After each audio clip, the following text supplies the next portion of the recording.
Welcome to the Edgar Allan Poe podcast with your co-hosts Vicky Ray, Nez, and Keitel.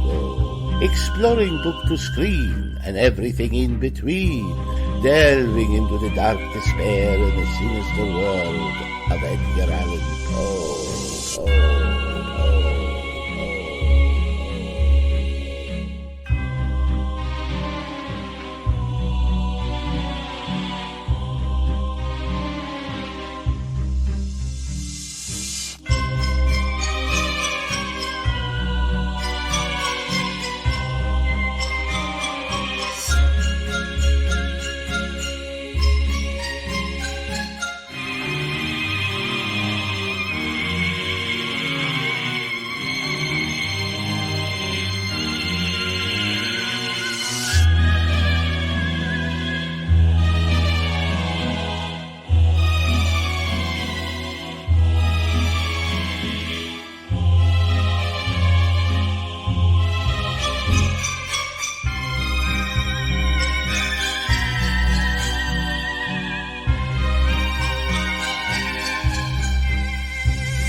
Hello, welcome to Literary License Podcast, and today we're discussing Two Evil Eyes, which was directed by Dario Argento and George A. Romero. And this is part of our Edgar Allan Poe season, which will be covering the two short stories that we have covered previously in other film adaptations, which is The Facts in the Case of Valdemar and The Black Cat. And before we get started, let's find out who's with us. We have Rod Levy with us. Hello, Rod. How are you? Hi, I'm fine. And Jesse Fultz. Hello, Jesse. Hey there. How's it going? And Vicky Ray. Hello, everybody. And hello, before we get started, of course, we got rid of our roses and thorns until after COVID, and after that, we'll see where we are. It's redundant bitching, that's why. Yeah, precisely. So let's find out if there's anything that anyone wants to mention about what they've been up to. What about yourself, Rod? What have you been up to since last time we spoke to you? Well, I've been doing a lot of writing. Before the next podcast, probably there'll be a David Selby interview. David Selby of Dark Shadows fame Awesome. will run in Retro Fan magazine. That'll be out next month. Oh, cool. And make sure you let us know. I will, Yes. and I've written a short story for the Halloween edition of Scary Monsters magazine.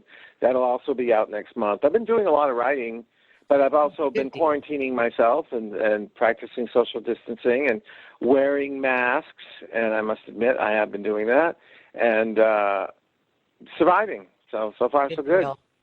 Awesome. Before I let you go, Rod, I hear you're having lots of great white attacks in Maine. Yeah, there was actually a woman killed. Can you believe it? From Massachusetts, a 63-year-old woman. I don't know if she Lots was of great eaten. white action I saw. Yeah, it was a great white. Like yes, a the shark. fucking Jaws. Yeah.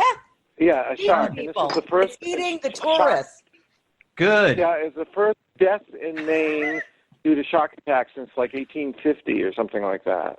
The Yep. Sharks, I'm sorry, but last year, as you know, that most of our literary license proceeds went to saving the sharks and the finning. That's right. Because remember, we were with Eli Roth. Thank you, Eli, for that. And we're glad to join forces with you. That's right. Yeah, so I'm glad the Sharks are getting their own back because that all was paid off, disgusting man. trade. Yeah, payback's a bitch, people. Well, she was dressed in a wetsuit, and they said that Yeah, there you go. she was There probably you go. mistaken for a seal. That's what they said. That's what they Mistook her for a seal. Well, that tells us what her body shape was like. Right. Oh, Lord. Sort of like that big lady in Jaws. She's floating around on the raft. You're just In like, a why tube. didn't he pick her? No, he gets the little kid. But I know. I mean, God, that's a whole smorgasbord in one meal, that one. So. And what about yourself, Vicky? What have you been up to? oh, not a lot. We've been catching up on the racing, and Asher's doing really good so far. So fingers crossed for state finals and whatnot. And I watched finally the whole first season of Nosferatu. I kind of really liked it. I binged it in like 2 days. So I got vested in the character. So I'm looking forward to the second season. I got to start on that. But other than that, just doing my thing, doing what I can for people around the neighborhood, and Doing the COVID thing. Yay. COVID. And what about yourself, Jesse? What have you been up to? I've been working on my own projects as well. A lot of writing lately. And I guess, trying to get out of the house, which I guess New York is opening back up because I see more cars in the highway. And it's actually quite busy if you go in town. We went out to eat, me and my friend, and there was a ton of people around. What did you do? Get potato chips so it was legal to sit there? Pretty much, yeah. Yeah, we got some food. It was actually really good Greek food. It's an authentic Greek restaurant owner has this restaurant that's like amazing. I forget what the heck it's called, but it had I know it's so good. I love how fresh like the grape leaves and things are. I got a salad. Actually, I got a lot of food. Yeah, and I couldn't save it all, so I couldn't eat it all, so I saved it and brought it home and I had leftovers and just finished them yesterday. So it was kind of a pricey but worthwhile meal. And then aside from that, what else have I been doing? I had something in mind, but I totally lost it. I guess I've just been catching up with friends and stuff from back home, and talking about some of my projects with some people. So, yeah, that's what I've been up to. Mm-hmm. And myself, I have been watching Judge Judy on a loop, and I think I've watched over 200 episodes in the. Oh my God, I love Judge Judy. Well, I don't think I could watch that many though. Not that many, but well, the thing is that I have this on Xbox. We have a couple channels on there that I'm not quite. I mean, they've been on there for about a year, and you get to see a lot of stuff that you're probably not supposed to be seeing. But basically, I watched like all of this year's, and basically it just goes from one to the other. And the thing is, before you know it, a whole evening's gone. You're like, yeah. And now, so and I didn't realize there's like 100 and some odd episodes per season. So that's been really good. And then besides that, did a bunch of interviews the week before that will be coming your way for season 4. And this is our final episode of Edgar Allan Poe. No more Edgar Allan Poe. This is the end of season 3. So basically we got another 4 episodes of season 3 to do. And next month we will be going to classic novels, starting with The Count of Monte Cristo. Not Crisco. He wasn't the Count of Monte vegetable shortening. It's Cristo. So just so you know, people. That's a lot. Got to get started on that. But I think. And I've also read The Passionate Bride as well, which is very good. So we'll be covering that at the end of the month as a special introductory to our Bewitched season that will be coming in season 4. So awesome. So I guess what we're going to do is we're going to cut to Story Geek, and Story Geek's going to tell you what you can download and watch in the COVID-19 crisis while you're at home.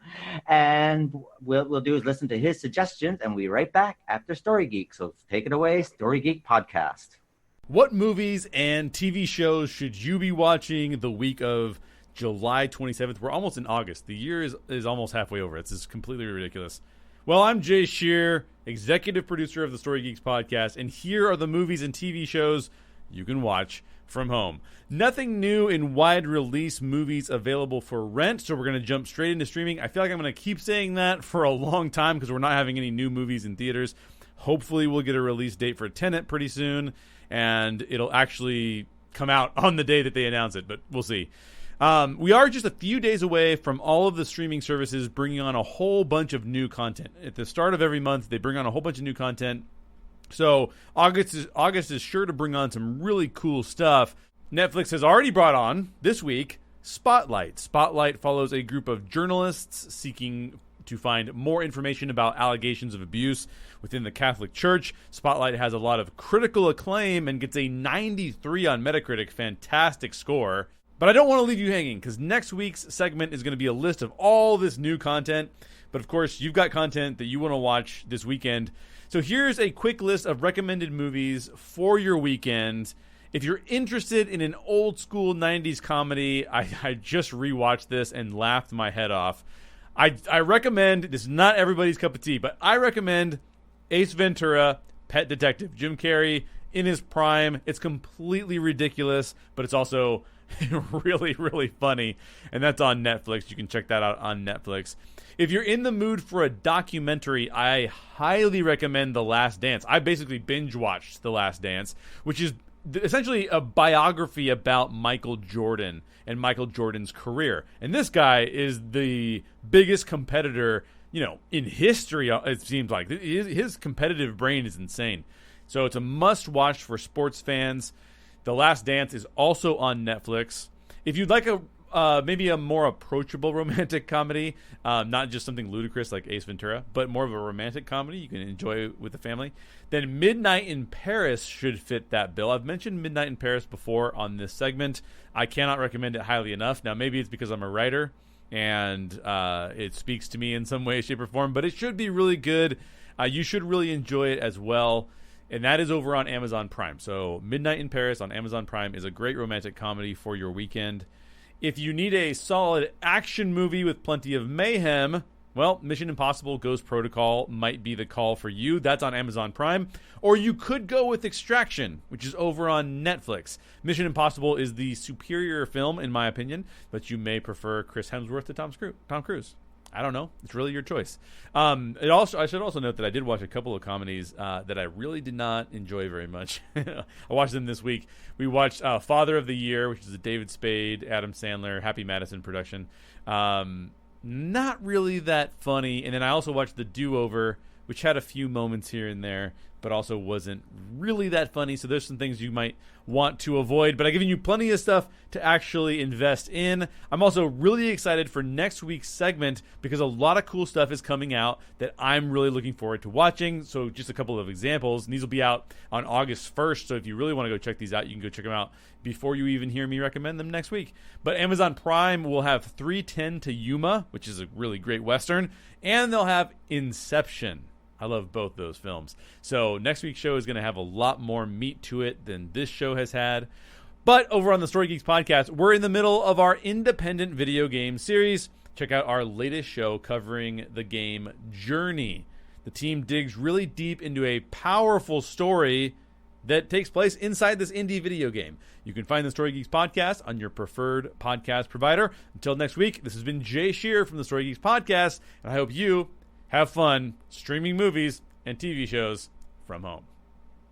Hello, welcome back to the Literary License Podcast, and thank you, Story Geek, for those fantastic things to watch and see, and we'll be taking those in heart and watching them and seeing them, and we'll give you our feedback. And remember, listeners out there, if you want to listen to some fantastic podcasts, listen to Story Geek Podcast, which gives you all the inside and outsides of computer games, science fiction films, and they're very big on the Star Wars and comic books, part of the genre, and they're very informative guests, and they always have fantastic guests to join them with. So make sure you check out Story Geek. So this brings us to Two Evil Eyes, which basically is a 1990 Italian-American horror film written and directed by George A. Romero and Dario Argento. The two filmmakers had previously worked together immensely popular Dawn of the Dead in 1978. The film is split into two separate tales, both based largely on the works of Edgar Allen Poe, The Facts in the Case of M. Valdemar, directed by Romero and starring Adrienne Barbeau, showcasing a traditional mix of horror with social commentary, and The Black Cat, which was directed by Argento and starring Harvey Keitel, which blends a number of Poe references into a new narrative. Both of these tales were filmed and take place in contemporary Pittsburgh. So what we're going to do is, because this is part of Anthology Month, Two Evil Eyes is an odd bit of an anthology where they tend to take two things done by two different directors and they kind of put them together, but each director has their own segment and there's nothing to interlace them with. Most anthologies, they would have an interlacing story that would connect all the stories together, and then you get your individual stories, and by the end, all the characters would have some kind of formation. And think of more like 1960s horror films like Tales of the Crypt, Asylum, so on and so forth. Unfortunately, this is the 1990s version of Asylum, and they decided to take two separate films. So what we're going to do, as they did in the film, is that we're going to separate these two films, and we're going to start out with George Romero's The Facts in the Case of M. Valdemar. Wake. He's still alive. From the creators of Night of the Living Dead and Dawn of the Dead, Two Evil Eyes. We are felons, Jessica. We have committed grand larceny here and fraud and God knows what else. Beyond the limits of morality. In a few weeks, we'll have it all. And beyond the boundaries of life. I am dead. You killed her. And I didn't kill her! Just take one look at him, then tell me you think he's still alive. The terror of George Romero. Wake up! The suspense of Dario Argento. A new dimension of evil that goes beyond all evil. Two evil eyes. So, Vicky, what are your thoughts of the facts in the case of Valdemar, directed by George Romero? Well, I really liked the story, Edgar Allen Poe's case of Valdemar. But I don't know if I was kind of expecting, I hadn't seen this one, I don't believe, in a long time. I think it was up there, I think Jesse brought up earlier, something about it. It was kind of like Creepshow. It was kind of like, what was the other one you were saying, Jesse? Night Gallery. Like Night Gallery. Yeah, I was kind of expecting a little more, I think me and Rod were texting prior to this from Argento and Romero when it came, at least when it came to this one. Yeah. I read the story and I don't know. They shoved the guy in a freezer and that's right. Sorry, keep going. So it's like, well, he's dying. And of course, in the original story, I believe he agreed to be hypnotized while he was going to pass away, but he was supposed to be released. Is that how this Edgar Allan Poe story went, guys? Well, the Edgar Allan Poe, the original story basically is that there's the kind of the evil doctor, right? And then he has this niece who's very much in love and an ode to her uncle who is dying very hideous, a very slow disease, right? Consumption, and she was going to get married to the doctor, but to her beau. But unfortunately, what basically transpired is that he dies, but the evil doctor wants to marry the girlfriend, right? And the beau, and basically at the end of the day, it's the beau that gets the girl and the father. Well, at least they basically kept that one part of the story. He does die, but he's still under hypnosis. Yeah.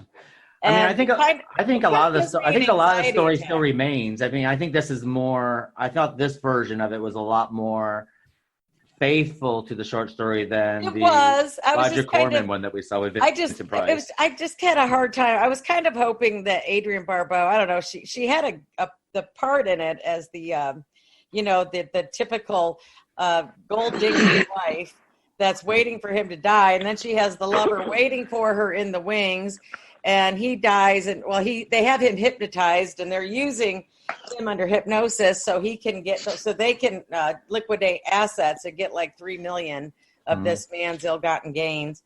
I liked it, but I don't know how to explain it. It was a slow burn too. I know what you mean. I mean, I love. You know what I think it is though. I think it has to do with George. I think George Romero is a fantastic storyteller. Yes, and the story in here is a very good story, and I think he did a very good well with the story.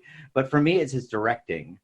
Maybe that's what it is. It always has this like guerrilla type of directing to it, and even the film stock, it has that George Romero, film stock sort of thing, where it just feels a bit like home video. Maybe. And so it kind of has this cheap kind of look to it. Though I have to say Tom Savini special effects, the blood and the stuff like that were very well done. But, the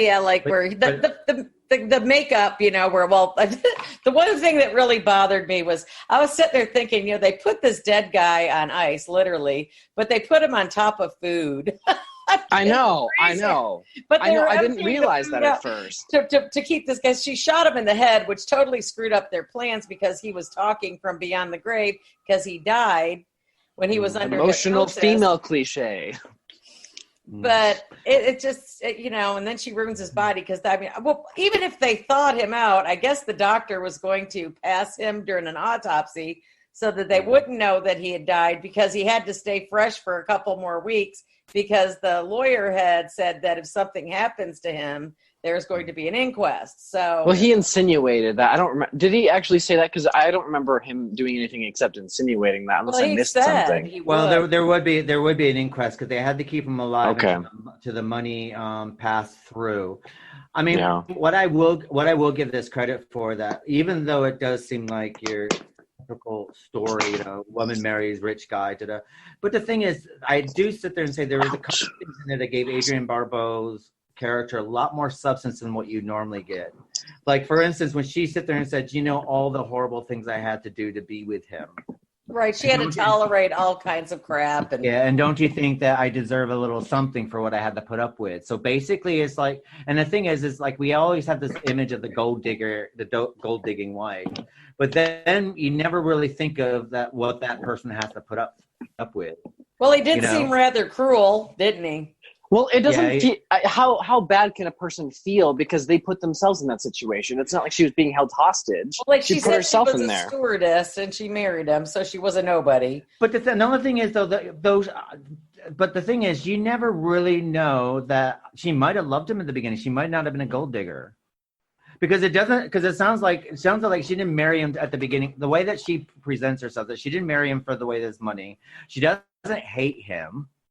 Because at the end of the day, when the person she's having the affair, the old beau, who's actually the doctor, plays a part, and he's acting quite cruel to him, she's like, "You can't do this. Stop doing this." Yeah, she didn't like doing it. You could tell. And the thing is that she felt guilty of it. So therefore, if she was her plan.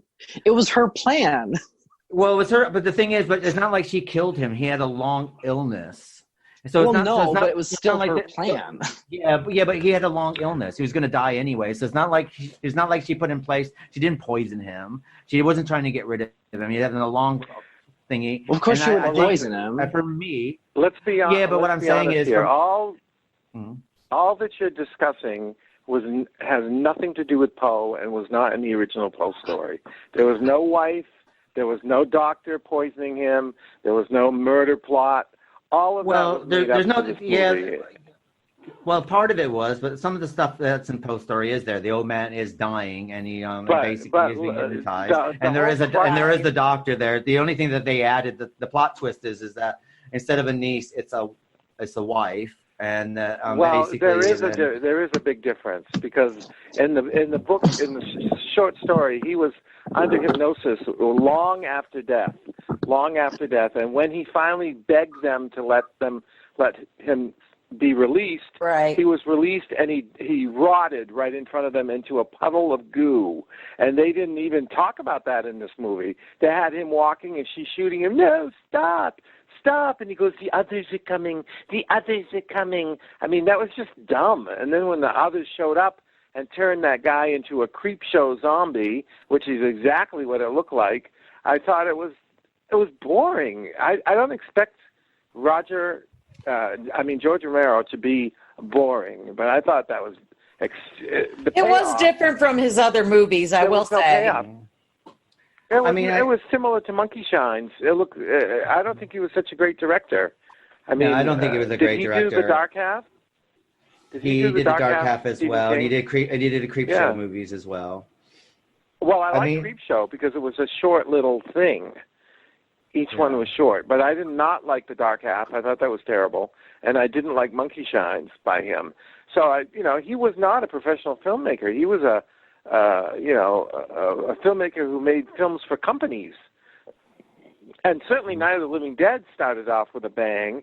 This movie did not start off with a bang. There was all this human interaction about the plot, about the handsome boyfriend. It felt like a soap opera. It really did. Yeah, it was.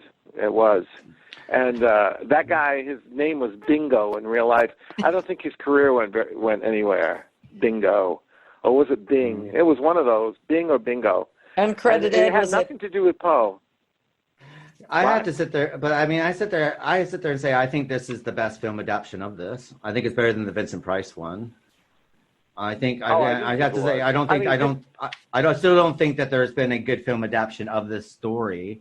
I have not seen a good film adaptation that stays true to this story yet. Why not just stay true? The story is basically he stays alive or caught between death and life for a long period of time. And the Roger Corman one did show that. It did show the passage of time. And it did show him melting at the end. This one doesn't show. He was a pile of goo in the end of that zombie. one, that's for sure. Yeah, they say. And right before us, in the space of a few seconds, there was nothing left in Mr. Valdemar but putrescence, which is pretty damn bad. Putrescence, that's rot. Can you imagine the stench in that room? Nothing like that happened in this movie. Yeah. Pretty right. No. Oh. I think another thing that George Romero has the habit of doing is sandwiching social commentary into his films as well. I think that's where he kind of the social comment, trying to throw, because he does that in everything. I mean, Night of the Living Dead, social commentary, Dawn of the Dead, Day of the Dead, so on and so forth. They all got the social commentary that he's kind of plugged in. Right. I mean, but the thing is even though, I think Night of the Living Dead caught everyone by surprise. But, if you do watch the film today, it does have kind of a ebb and flow kind of flow to it. It's not something that keeps you, the last 40 minutes pretty much keeps you on the edge of your seat. But there's a lot of ebb and flow going in that movie where something happening and a lot of not happening, and something happening and a lot of not a lot happening. A lot of talk. And Dawn of the Dead, drama. Dawn of the Dead, I think there's like an hour and 20 minutes worth of nothing really happening. I think part of the issue is because it doesn't feel like scary. There's nothing that puts you on edge. It doesn't give you any kind of psychological thrill. It's like watching a soap opera and then watching people be killed, but you don't really feel anything while watching it except maybe laughter or like, what? That doesn't make any sense. It's not like I didn't feel sorry for any of the characters. No, I didn't either. Failed with that.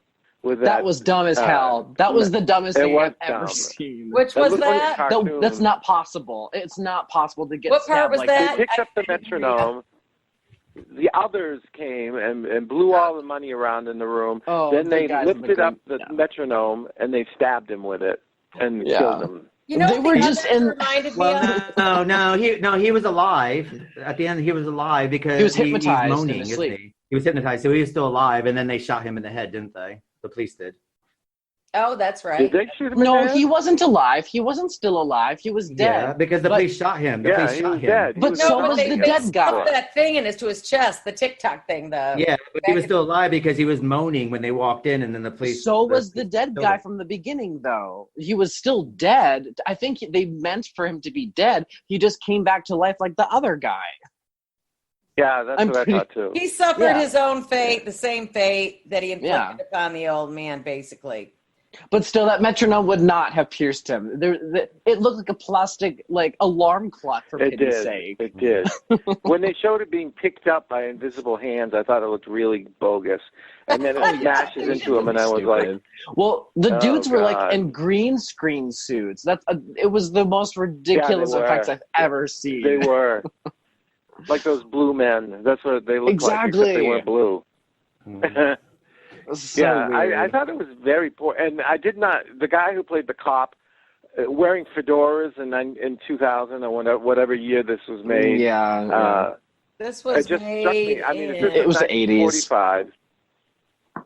Do people wear fedoras anymore? 1990. 1990. Well, it looked like... I did... I'll tell you what I found most interesting. The wardrobe that Adrienne Barbeau had, it was very Dynasty-ish. And I thought her running around in heels all the time. Mm-hmm. She looks great, but then again, that's 40 years ago. Or 30 years ago. Is it 30? It is 30. I was going to say, I think Adrienne Barbeau, if I was going to take anything good about this, I think Adrienne Barbeau did a good job. I think she did. Yeah. I love Adrienne Barbeau. I thought the book looked fake myself. Yeah. I did like. I like some of the changes that he made to the script. I did like the simple fact that, I think that if he left it, I think if he did the original script, I think if he's kept too close to the original story, I think it would have been a little bit boring. This is not exciting. Don't get me wrong, but I think the original story is kind of boring. One of my favorite Poe stories, anyway. I like the idea. I like the idea of it. I like the ideas in it that he's hypnotized, and then while he's hypnotized, he dies, and meanwhile his hypnotized self is still alive in a dead body. I like that aspect of it. But I have to say the lead up to it, where the doting, don't do this to him, that whole story, I think is. Let's put it this way: if I was going to direct an Edgar Allan Poe, this wouldn't be one of the first stories I would be drawn to personally. I had as one of those stories. I think with Poe has a lot of good ideas, but by the end of it, you kind of go, even at the end of the story, when he finally they were able to release his body in the original story, I remember when we read it, I was kind of like, Well, I think it's difficult even to translate like an Edgar Allan Poe story for the most part to a modern day thing, because especially for something like this, you're dealing with a time period where there's more technology, where it would be more difficult to get away with something like the way that they try to pull off this rendition of the story. Actually think about it. Burying him out back, how was that going to go? I mean, exactly. that was just going to be, that's panic right there. I mean, where were they saying? I can't remember now for the life of me where they were saying he was going, or he died. No, they were going to give him a private burial. That's what they said. Yeah. But I think anything that they would have done just because he was dead, it still would have led to an investigation, I'm sure, just because. I don't know. It seemed like people cared. Like that one dude seemed concerned. So I think something would have happened. And especially if it was just a couple days later after getting, I'm sure someone would have put forth an investigation of some kind or something. I don't know. It just seemed seems stupid to me. Let me put it to you this way. If you remove the fact that the guy was a zombie at the end, the one that had the metronome in the heart, and the fact that the old man was still alive when he was supposed to be dead, that could have been an episode of Matlock or I know, right? Or whatever. I mean, yeah. Honestly, it did have that. It did have that TV. It did feel like a TV movie. Yeah, I mean, because the acting wasn't bad. It didn't fit with what they were trying to do. Like the way it was like a TV show. It really was. It really was. I mean, there was nothing. You didn't see them in bed with each other. You didn't see them having sex. I mean, if that was made today, you'd see a scene like that. Definitely. Definitely. I mean, I don't know that I would have wanted to see that anyway with them too. Yeah, no, you didn't grow up when Maude was on, when Adrienne Barbeau was like the sex kitten back in the late 70s, mid 70s. Right. Everybody had a crush on her. All the men did, Everybody loved her. Yeah, but you know one thing about Adrienne Barbeau that everyone forgets? How did she get her start? Does everyone know? Good question. I don't know. What, Playboy? No, not at all. She was the original Rizzo in Greece. She's the original Rizzo that everyone's copied to this day. Did not know that. She's the original person to sing "There Are Worse Things I Can Do." I did not know that. Yeah. So she was on the original Broadway play. She did, yeah. She was with Barry Bostwick playing Danny Zuko, who was later replaced by Richard Gere. No kidding. Yeah. Interesting. Yeah. So. Learn something new every day, I do. It's true. They should have cast her in the movie because I thought, what's her name, was way too old for that part. They were all too old. I know. They were all too old in movie Greece. Yeah, technically. I forget what her name is. What's her name? Stockard Channing. Oh, Stockard Channing. Although Stockard Channing. I had to sit there and say, out of that movie, Stockard Channing's the best actress out of all those people in the movie, though. Totally. That's true. But she was absolutely hilarious in that movie, The Girl Most Likely To. I don't know if you've ever seen that, but that was outrageously funny. I actually like Stockard Channing. And 6 Degrees of Separation. She's fantastic in that. Yeah. I saw her stage. I saw her 3 times on stage here in London. She's just bloody brilliant. So, and The West Wing, of course. So. Oh yeah, The West Wing. Yes. So I guess that now brings us to The Black Cat, which is the Dario Argento feature. What's interesting about the Dario Argento feature is that he's got a lot of great people in this movie. Yes, he He's got does. Harvey Keitel. He's got Sally Kirkland. He's got Kim Hunter from Planet of the Apes. Got Martin Balsam in it as well, and Madeline Potter, who is like a big indie darling of the 80s, who we probably, for me, I guess the thing I remember her most from is Slaves in New York, which is based on the Tamara Janovic film with Bernadette Peters. So what are your thoughts about this, Jesse, The Black Cat by Dario Argento? I was actually kind of intrigued with it. I do like spooky, witchy things, and I was kind of under the impression that was kind of what this was about, but I guess it really wasn't. It was more of they used it as kind of a metaphor, I suppose, for the Black Cat and his I guess his girlfriend. I don't know if that was really his girlfriend or if he was just saying that to people, but I did kind of like it, especially I liked the girl, and the cat was kind of annoying though. But then I don't know. I kind of liked the guy at first, but then when you see him kind of become like an ass I'm like, I okay, really I hated don't him like by this the guy. end of the segment. I know, I really was did too. waiting for him to get walled up. He was an I know. asshole. It actually I definitely liked this one better, Jess. Definitely. I do. definitely did as well. I did kind of like the dream sequence. So I was kind of hoping he'd get spiked like he did in the dream, just because I felt like he earned it. Abusing the cat, and then they went back in the time or whatever. He was too into the whole like death thing. I'm like, well, surely then he's strangling get the cat and taking pictures. What a douche! You know? I know. It was just, what the heck? I mean, I could see if the cat was like actually trying to maul him, but the cat just only ever like scratched him once and then meowed at him a lot. Well, in the original story, the cat really kind of liked the guy, followed him around, and then the guy got drunk and took his eye out, and then eventually hung the cat. So I have to sit there and say, though, that I think this story is a lot closer to the Edgar Allan Poe story. Yes, I agree with you on that. The thing that he goes to kill the cat, and the wife gets in the way, or the girlfriend gets in the way, and he ends up killing her instead. That same, and I loved how Dario Argento put in a lot of Edgar Allan Poe stories in there. We got the Pit and the Pendulum. Yes. Oh yeah, that was pretty cool. Her name being Annabelle Lee. That was very good. We also got the black cat with the actual gallows on it, which we never really got in any of the other adaptions. We got the how the black cat slowly turns into going mad. So we did get that, and there was a lot of other Edgar Allan Poe stuff that he threw in. The torture thing with when he has the nightmare. That is also taken from an Edgar Allan Poe. That's the Mask of the Red Death, when they're all having that party sort of thing. Oh, and yeah. And I loved how he was able, but he did it very, very interestingly. It didn't feel like it's like this was shoved in. It just all felt natural to the story. And considering that Dario Argento, I've worked with Dario Argento in the past, and his English is not great. And he speaks everything's in Italian. The English that he knows is very pidgin English. And considering that he wrote the script for this. Oh wow! And he basically directed everyone speaking English, because normally, like when you do a film, if you're on a film set with him, everyone's speaking a different language. If you're a German actress, you're doing your lines in German. If you're an Italian actress, you're doing your lines in Italian. That's great. That's how all of his movies are done. And that's how he films his movies. And here he's dealing with 100% American actors, and I have to sit there and say, you got a good performance out of all of them. And even though Madeline Potter character in the dream sequence has a slight overacting, but then when you realize it's a dream sequence, it all makes sense. And I say that you got a really good performance out of everyone. And to actually give a nod to classic horror as well. Martin Balsam is a nod to classic horror. The Kim Hunter, who I think, didn't she do Embryo or something like that before this movie? She did Val Lewton, a lot of Val Lewton movies. Yeah, and to have her in here, and it's like he gave this nod to horror as well. And then of course you get the Dario Argento camera work going on to keep your mind going, to keep it interesting.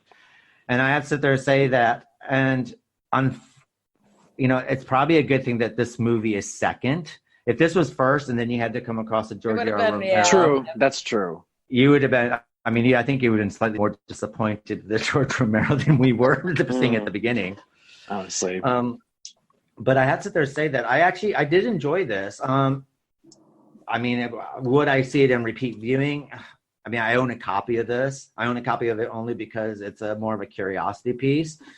But this is kind of Dario Argento's last hurrah, because he goes downhill after this. So I liked how they did the cat, when he walled up her dead body hanging in the, behind the wall. With the fetuses of the cat? And they were not both the fetuses. Kind of putrid and whatnot. Yeah. But there was multiple, cats. That's they didn't do like kittens, though. Right there. Well, the cat was pregnant and gave birth in there, didn't it? Yeah, it was supposed to, but the cats were not kittens. A rotting away cat. That was just so was a woman. She was completely deteriorated. Well, she was in there for a while, though. Don't you think they're going to get kind of ripe after a couple weeks? So. Well, the thing is, she was almost gone, though. That's the thing. The she was cat almost ate gone. her, I think, didn't he? Well, the cats do eat. The thing is, there are stories that something happens, you die, and you have like which happens to a lot of cat women, unfortunately, where basically they've shut themselves off from society and they have a lot of cats. If the person dies in bed, when they do find the corpses, the cats have eaten her. Yeah.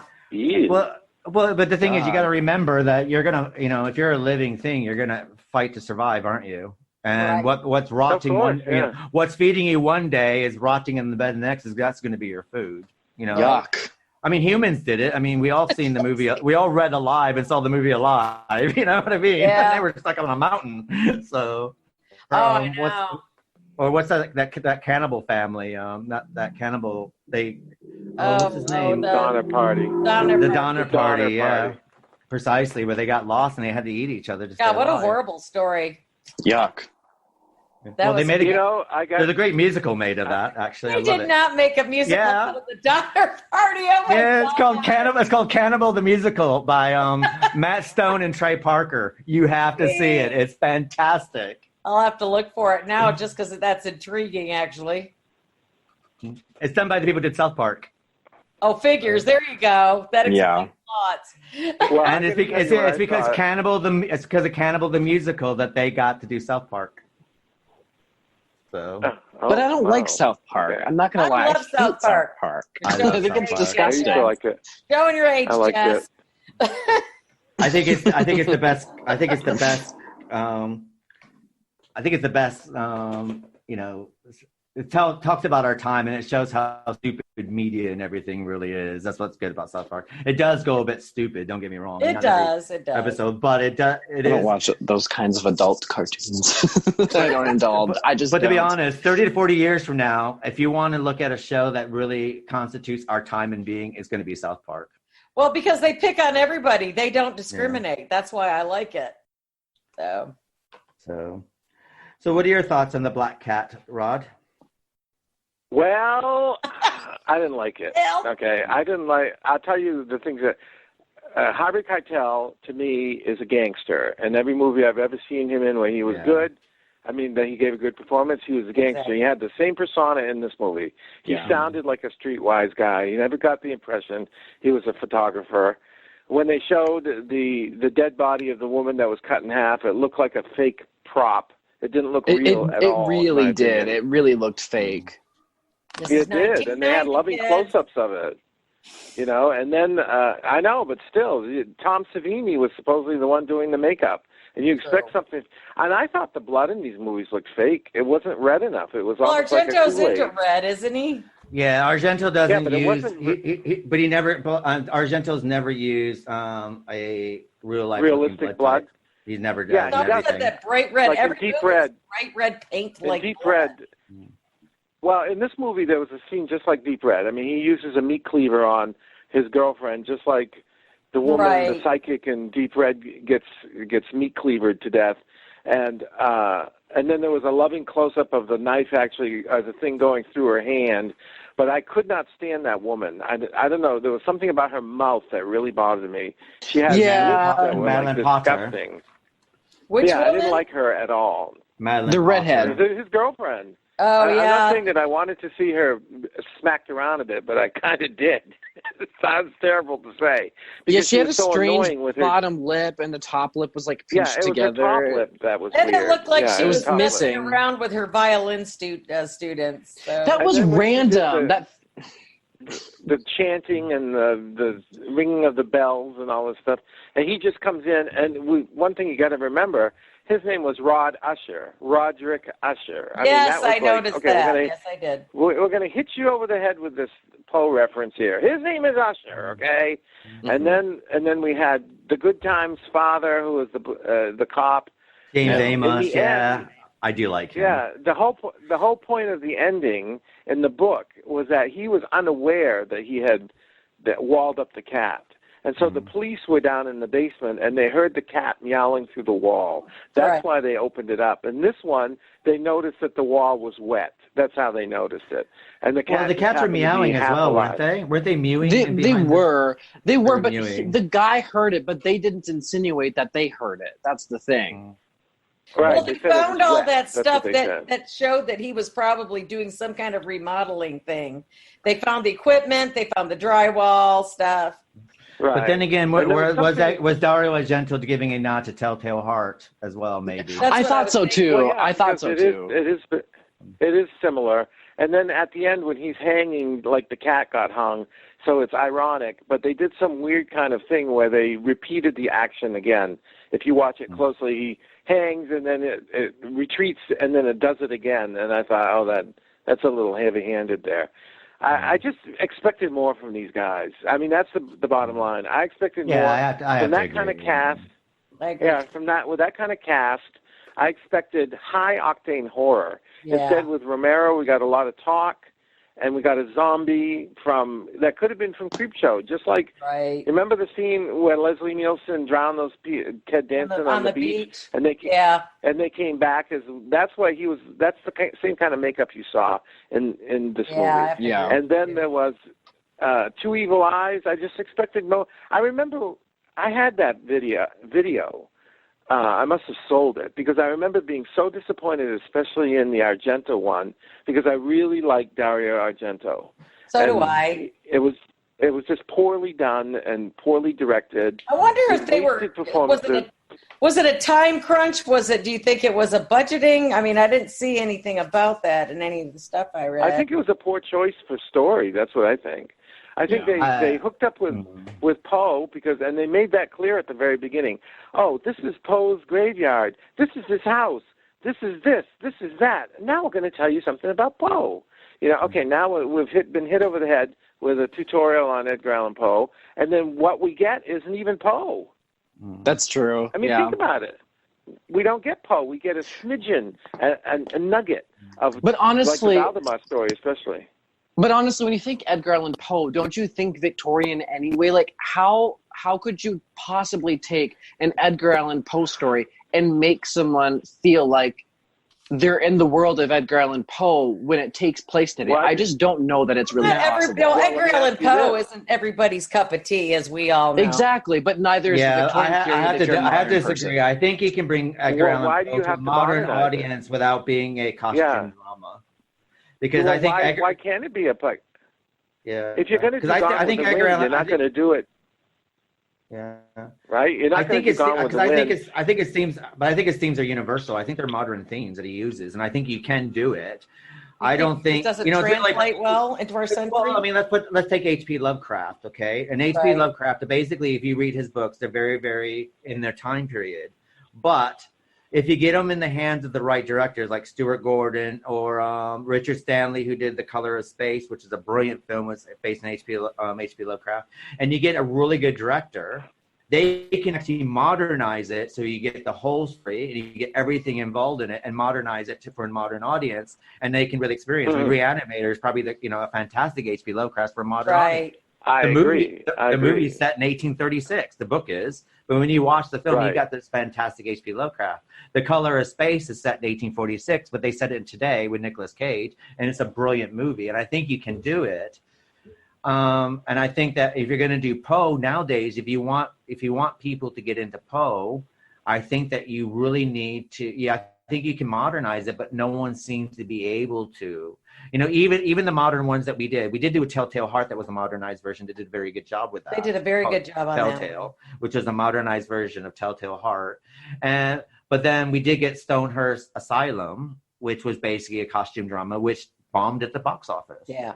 Though it is a very good film, but I think that's the problem with Poe is that I think that if you get into the right hands of the right directors, I think you can modernize it because he does have universal themes that fit a modern audience. I liked the Asylum, actually. That was a good film, actually. But it was a costume drama at the end of the day. So. It was. And I personally don't have issues with costume dramas. I quite like them. Yeah, but at the same time, with costume dramas, the problem with some costume dramas is that they do fuddy-duddy English and fuddy-duddy accents, and everyone, it's set in America, and because Americans are not to have a difficult time thinking that if you're American and you're rich, you have to have a British accent. I don't know why. Well, they think I don't think that's a huge like stopper though. I don't think that's gonna like remove people from being interested in a movie. I think it's a slight nitpick to be able to enjoy a costume drama though. I think a slight nitpick. I mean, it is a little bit. But costume dramas are okay, but I have to sit there and say that sometimes I prefer Clueless over Jane Austen's Emma. Yeah. Well, but Emma's not like a supernatural thing, though, and of course, the variation would be nice, though, because I don't think all horror or all movies taking place today always have to take place today. Some movies I think would also be really good as like Victorian dramas, because I liked Crimson Peak, and personally that felt more in line with like an Edgar Allan Poe story than a lot of Edgar Allan Poe remake films that even if they take place today or not. Yeah.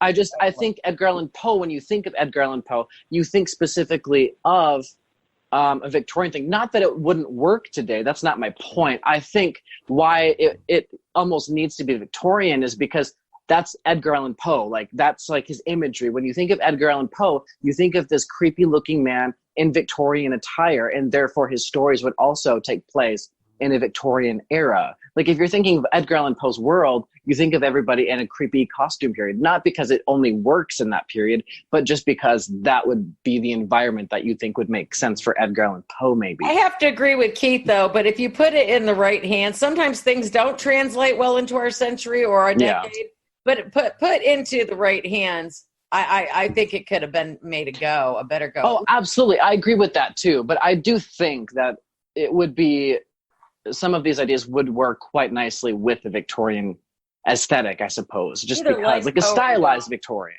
He's a hard read for one sometimes, I think, I mean, to be honest, I think in about 10, 15 years' time, Edgar Allan Poe will be dead. You think? I mean, he's been dead for quite some time. I'm talking about because there's nothing to keep him alive. There's nothing to keep him alive. Right. Millennials don't care about him. They don't give a shit. Nobody about likes to read anymore. They have. Well, I know we are voracious readers here, at least for us. But I mean, when you think about these kids, like my grandson, I have to kick him off the computer. He wants to play Roblox. No one reads like we used to read. I had a conversation with somebody the other day ago, as opposed to we were talking about Kindle or book. And it's like, yes, I love my Kindle Fire. I adore it. But I still like to hold a book in my hands, too. I do, too. I love, I have books. I don't read Kindle. I've only ever read and touched and felt books. I just don't do the Kindle thing. I do it because sometimes, the one thing I don't like about Kindle, though, is that books can be digitally changed. Because we are living in a world now of censorship, and I'm trying to get as many as I can in hardback. I'm just telling you that. I am ready. Seriously. I know. Because everybody's offended by even the classics now, which really pains me. Oh, I know. It's so bizarre, honestly. I know that they don't study things like Of Mice and Men and things like that in literary classes anymore in high school. No, they don't. Because of the language. The N word is used quite frequently, and you just that was a part of Americana, whether you wanted to accept it or not. Yeah, you can't go back and erase these things. No. Yeah, it's a different time. It's a different sensibility. You put it in perspective. That's what you do, and you move on from there. It's just like Gone with the Wind is a good example, or Song of the South from Disney. Song of the South was an excellent.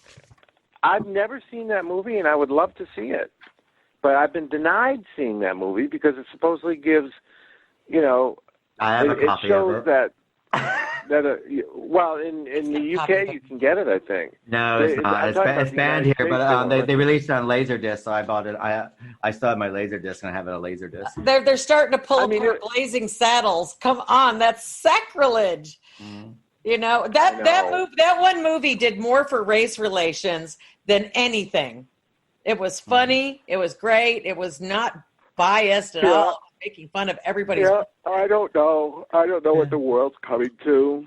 But I agree with you about Edgar Allan Poe being dead in 10 to 15 years. I'd say it would be probably sooner than that, where people aren't aware of it. Like if you said, okay, like what you were saying about most people think of Edgar Allan Poe as being Victorian. Yeah. That is when they even have any idea what Edgar Allan Poe is about. Not Mostly Victorian they don't at all, know. actually, really. That's true. I taught a class of 16-year-olds, and we read The Raven, and they had never heard of The Raven, but they knew Excellent everything about story. Christina Aguilera.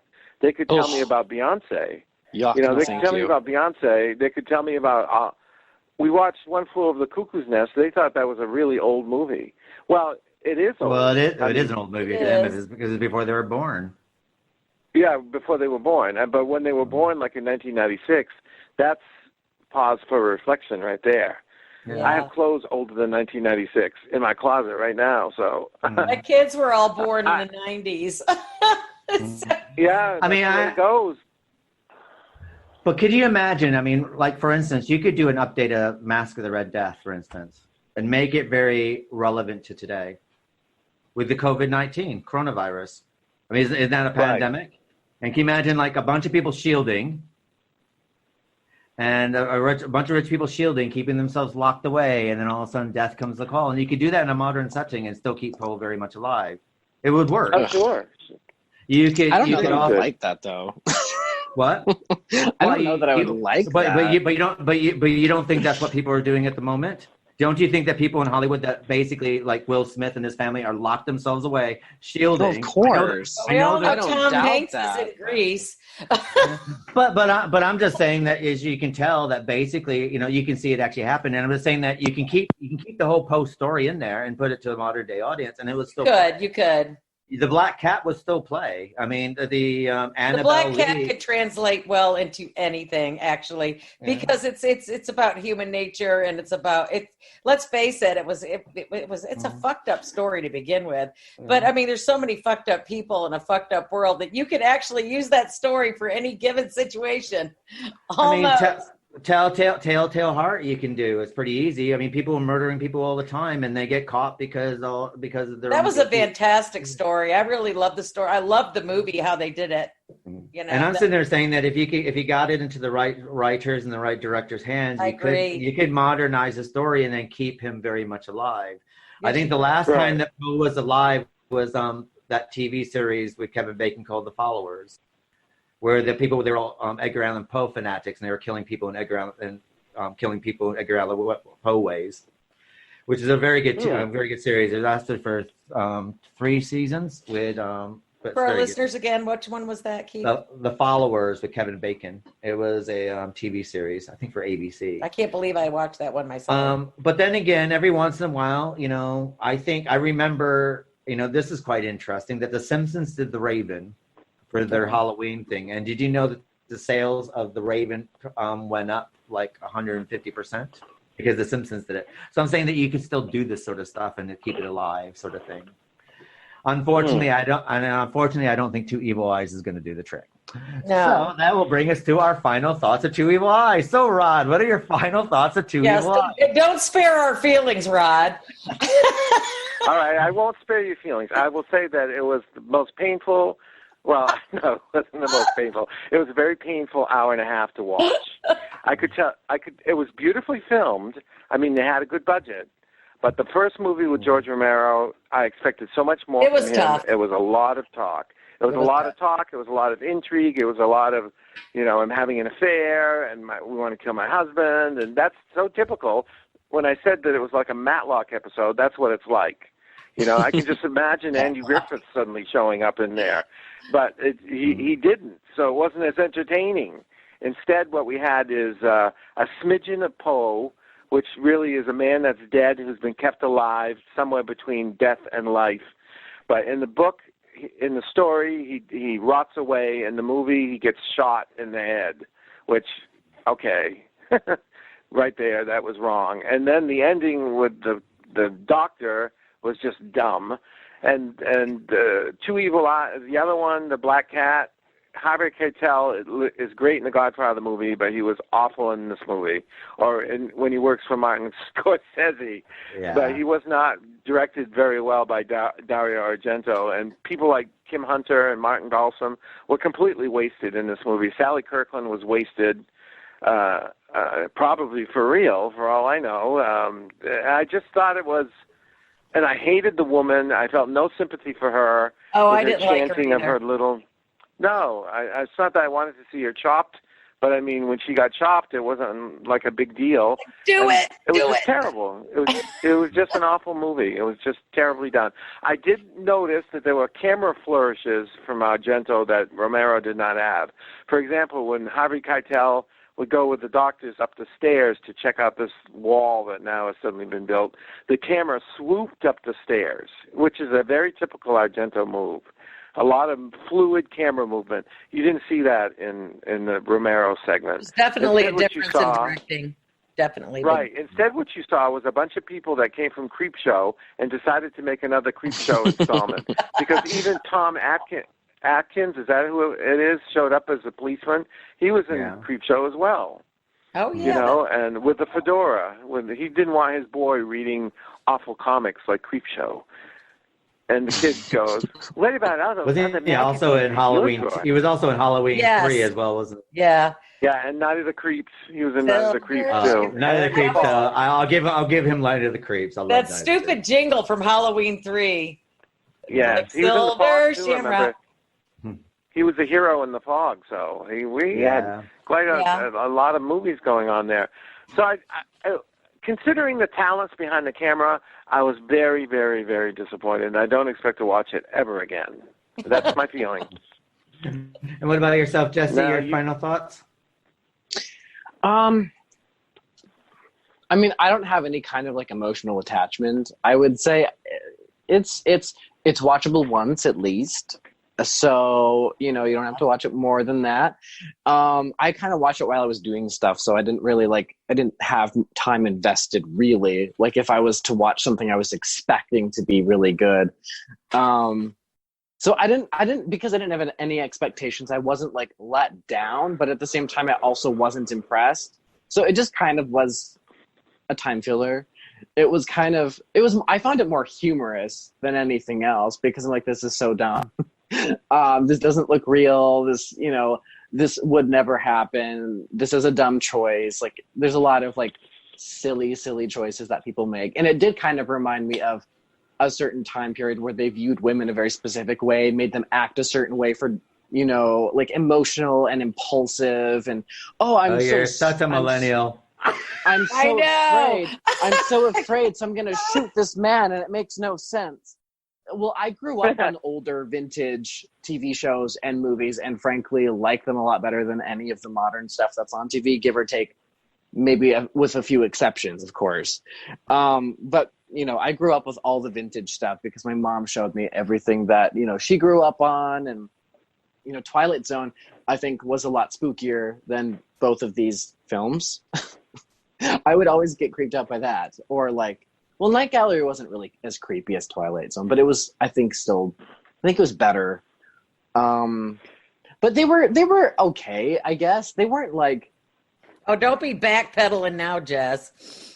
Well, the Twilight Zone was irony. It was irony. Like the guy who survives a nuclear blast, and now he says, I have all these books to read, and I can do it, time enough at last, he breaks his glasses. Yeah, so now he that was can't one read. of my favorite Twilight Zones with Burgess. Oh, Meredith. yeah. Well, that's the irony. There's always irony involved. You know, be careful what you wish for, because you're going to get it, or you're going to get the opposite. You know, one or the other. Night Gallery was more straightforward. Either they did comedy, horror, or they did horror. That's true. And I think the color that's why actually kind of removed you from the horror, the creepy. He wasn't involved in it. Oh, really? Outside of being the host, he I was didn't know very limited. Well, Rod Serling. Well, for Night Gallery or Twilight Zone? For Night Gallery. He was not that involved. He wrote some cancer, episodes didn't he did. So, yeah, he had cancer as well. well. No, he died of heart trouble. He died of open heart surgery. That's when he died. On the table. That's awful. But Twilight Zone, he was very. I mean, he wrote a lot of the ads for Twilight Zone, but Night Gallery, I think Richard Matheson wrote most of those for Night Gallery, wasn't it? So I love the Invaders episode. episode Who wrote them? with Agnes Moorehead. Well, that was kind of. I hated that episode. I'm sorry, because every time you saw one of these aliens, it was obviously a wind-up toy that she had to react to, and she I know, but overdid it's it. Agnes It was like, Moorehead. It's Agnes Moorehead doing it, which is so funny. Oh, but Agnes Moorehead and Hush Hush Sweet Charlotte's the best. Yeah. I just like watching Have you ever anything to see seen- her reaction. Agnes Moorehead was a great actress. I mean, she was, no doubt about it. Yeah. But she I was. think she overdid it a bit when these little toy men. It looked like a little robot. It would come in. I know, and but it the was light so would go funny. on and off, and she. And then, of course, She she hit turns out she hit it with a broom. And we're. Yeah, she hits it with a broom. She hits With a it, broom, a she towel, a rag, whatever. A She towel. should have watched. She should have watched Then she Texas goes up Chainsaw and Massacre first and go, get in the bag, get in the bag. Yeah, it was kind of like the Zuni warrior thing. I mean, she had to chase around these little fake dolls and act scared. And although Karen, what's her name, Black really overdid it. You know, the screaming. Ah! Well, I mean, that when she thing, was on just the bed- the pitter pat of that little bastard on the floor running would have set me into freaking shrieking and crazy. That movie scared the shit out of me when I was a kid. When she started getting cotton and everything, it was kind of funny. Now I want to do Twilight Zone. Why don't we do Twilight Zone? That's something that I think we should do. We need to do Twilight Zone because that would be awesome. Well, let's get through Yeah, Dark Twilight Shadows Zone first. Yeah, we can include And Tom, Vicky- because he'll find somebody who's related to somebody who was on Star. Rob, I'm not gonna edit that. I'm not gonna edit that out. Sorry. Get Rod in I got too much work to do. So, Vicky, your final thoughts. Well, I want to say it was really a slow burn for the first story. But I love Adrienne Barbeau, and I don't think they utilized her well in that film at all. No, and she just died. I was so disappointed by that because she was an interesting element. I was so disappointed when she just died like that. It was so stupid. Yeah, I was expecting something a little more off screen as well, dramatic. which is kind of weird. Yeah. Yeah, But you don't even get to see it. by the time we got to the Black Well, Cat, wait a- though, I was kind of into it. I really liked what they did with that story a whole lot better. But it was kind of creep showish, I have to admit. I can't even give a professional opinion on it because you either like it or you don't like it. And I think, watching it once was probably enough for me. I mean, if it's one of those lazy Sunday rainy afternoons, I probably will still turn on Netflix. Well, this reminded me of something that like we would get from the library and watch on like a Sunday afternoon or a Sunday, when we had nothing else to Me do. and Robert texting earlier. I have to agree with him. I think I was expecting more out of Romero and Argento. Well, Argento kind of delivered a whole lot more than Romero because Argento. I think his script is a lot more. It was a lot more on point than. Yeah, possibly so. It was just. I don't know. I guess. I don't know. Once you watch The Telltale Heart, that I kind of spoiled it for me because they did that so well. And then we get this. But then again, it was another time, too. So, you got dependent. Well, Telltale was 2018, wasn't it? And this Was is it? 1990. No, yeah, wait, there's a 2018. 2016, and there was a. That 2016 was Stonehurst Asylum. Okay. And then Telltale was 2018. So, as for me, I had difficulty with George.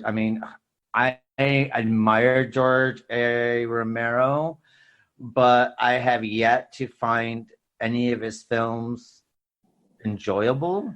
I do like, it's like, but it's like I do like Martin, but I don't enjoy it. I admire it for what it is. Night of the Living Dead, I don't enjoy it. I admire it for what it is. The Crazies, I don't enjoy it. Dawn of the Dead, Day of the Dead, so on and so forth. And I think that if it wasn't for his zombie apocalypse movies, I don't think we'd be hearing about him today. And I think that's pretty much what gave him his I agree with you. Because it did give us the zombies that we have today. Before that, we had Walk with the Zombie, so on and so forth, which is a totally different kettle of fish. Well, do you think that people even really like his films, or do you think they just like the aspect of zombies and find that intriguing? Because if his films aren't that good, which I haven't seen all of them, so I can't say if I like them or not. It's not that they're not good. It's just that they have he throws in a social commentary And the thing is that, but what you get with the social commentary, you get the gore. So I think that we get the gore that I think that draws people to Romero sometimes, and that has a lot to do with Tom Savini a lot. But I think with George Romero, I think that he created a genre that is so much alive today that never dies. Considering the pun here, the zombie never dies, and it comes back and forth and back and forth. The Walking Dead, we would have no Walking Dead without George Romero. We would never have any zombie film without George Romero. So he is the godfather of the zombie film, and we have a lot to be thankful for, for all the great zombie films, and not so thankful for a lot of the bad zombie films. But but when it comes to his filming style, my mind always tends to wander with him. So therefore, though I love seeing Adrienne Barbeau, and I'm going to give her credit for where credit's due, because I think she did a really good job of what she had to do. E.G. Marshall, basically, I think you could get any old dead slab to be in the bed. I don't think you needed E.G. Marshall. Right, true. Right. And I do think this came across like this was a pilot for some kind of anthology show that never took off. Yeah, exactly. That's what it feels like. Yeah. But then we get the Black Cat. And I think that if you're a Dario Argento fan, I think the Black Cat is probably this makes Two Evil Eyes a novelty piece where basically you can see, and this is, I like Dario Argento, but Dario Argento by 1990, this is where he's going the deep end, and his films are never going to be good again. Sad. Unfortunately.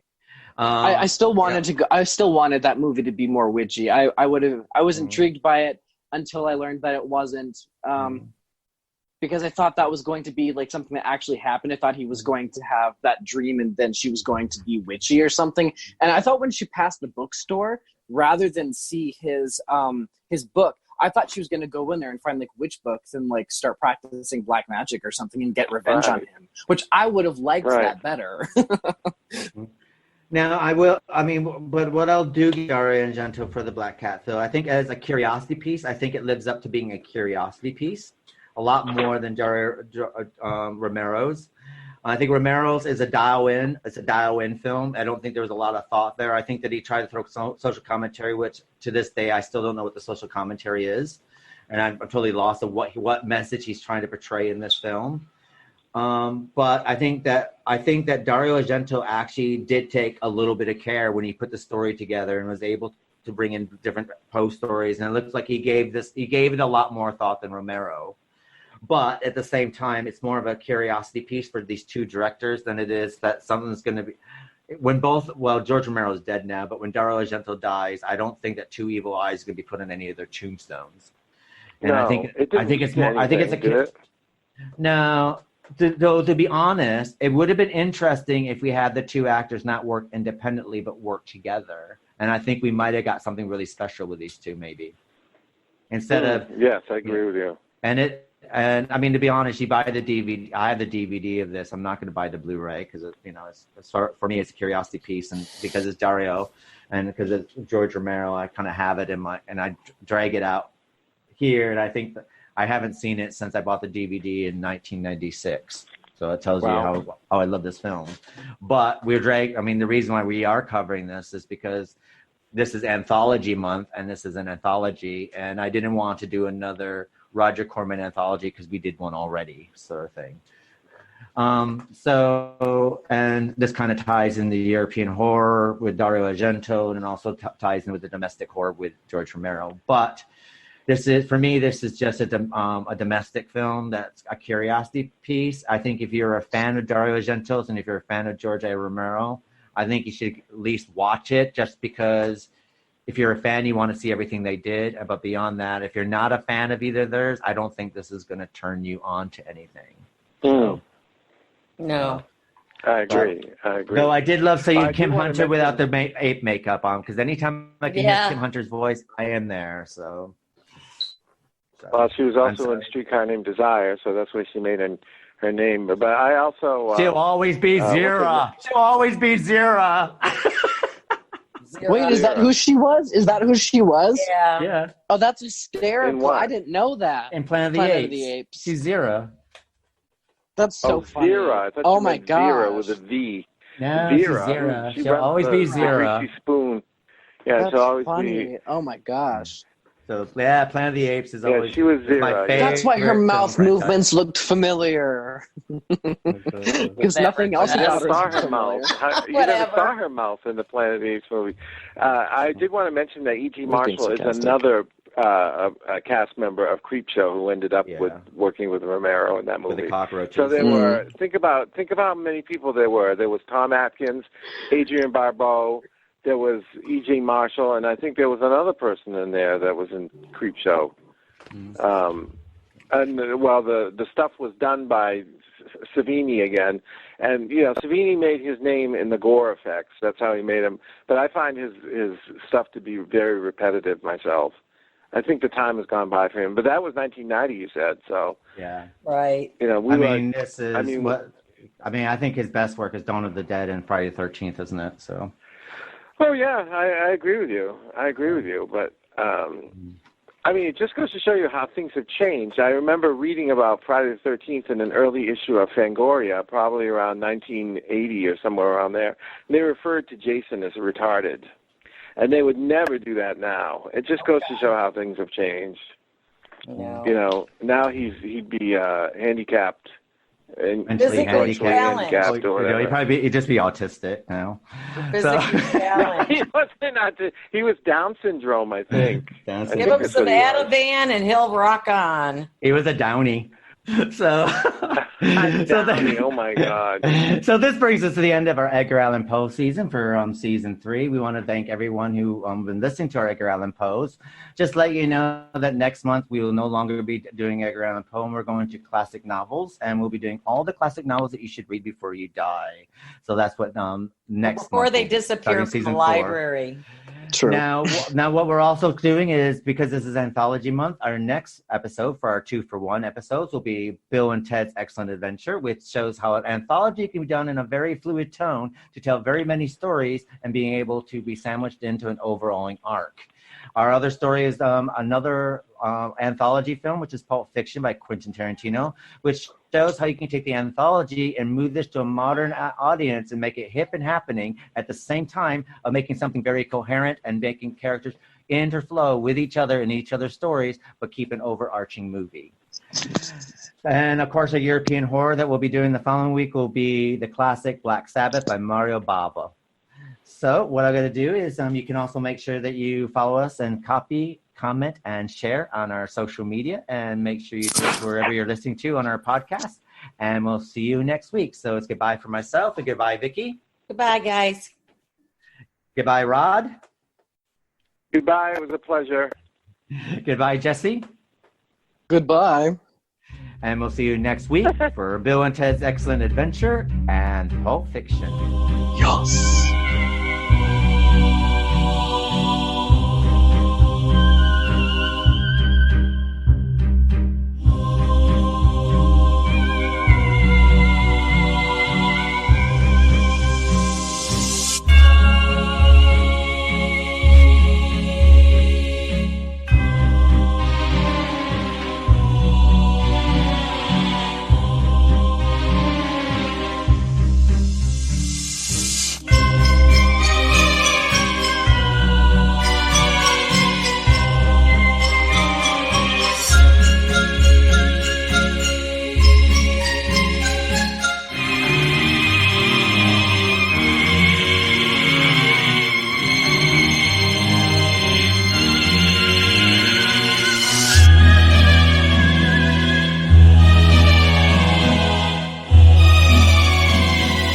This has been a Literary License Podcast Production.